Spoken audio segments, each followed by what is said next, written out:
Phone tapping కేసులో SIT దర్యాప్తు కొనసాగుతోంది. తెలంగాణ మాజీ సీఎస్ సోమేష్ కుమార్, మాజీ ఇంటెలిజెన్స్ చీఫ్ నవీన్ చంద్రకు సిట్ నోటీసులు జారీ చేసింది. ఫోన్ ట్యాపింగ్ కేసులో విచారణకు హాజరు కావాలని నోటీసుల్లో తెలిపింది.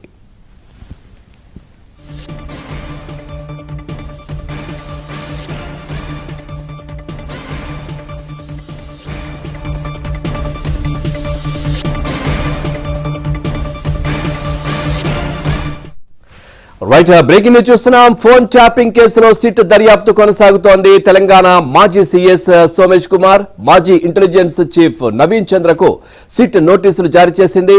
ఫోన్ ట్యాపింగ్ కేసులో విచారణకు హాజరు కావాలని నోటీసుల్లో తెలిపింది.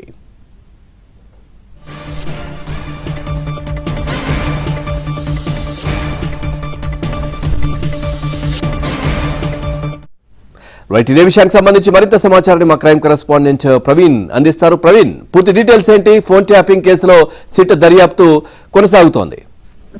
ఫోన్ ట్యాపింగ్ కేసులో సిట్ విచారణ వేగవంతంగా కొనసాగుతుంది. ఇప్పటికే ఈ కేసులో సుప్రీంకోర్టు రెండోసారి వారం రోజుల పాటు ప్రభాకర్ రావును కస్టడీకి అనుమతించడం జరిగింది.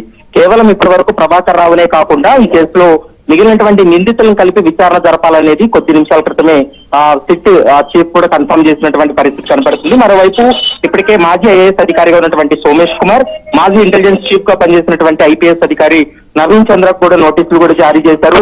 నవీన్ చంద్రు తర్వాత సోమేష్ కుమార్ ఇద్దరు కూడా సిట్ విచారణకు హాజరు కావాలంటూ కూడా నోటీసులు ఇచ్చినటువంటి పరిస్థితి కనపడుతుంది. ఎందుకంటే రివ్యూ కమిటీలో వీళ్ళిద్దరు యొక్క పాత్ర చాలా కీలకంగా ఉంటుంది. వీళ్ళు ఇచ్చినటువంటి ఆదేశాలతోటే ఫోన్ ట్యాపింగ్ చేయాల్సి ఉంటుంది. కానీ ప్రభాకర్ రావు మాత్రం వీరి ఆదేశాలు కాకుండా తను ఓన్ గా ప్రణీత్ రావు తర్వాత ప్రభాకర్ రావు ఇద్దరు కలిసి రివ్యూ కమిటీ అనుమతి లేకుండానే చాలా ఫోన్లు ట్యాప్ జరిగాయి అనేటువంటి అంశానికి సంబంధించి కూడా ఒక అంచనాకు వచ్చారు. కాబట్టి వీళ్ళని విచారణ జరిపితే మరికొన్ని కీలక అంశాలు బయటపడతాయనేది సిట్టు భావిస్తుంది. అందులో భాగంగానే ప్రస్తుతం నవీన్ చంద్రతో పాటు సోమేష్ కుమార్ కూడా నోటీసులు ఇచ్చినటువంటి పరిస్థితి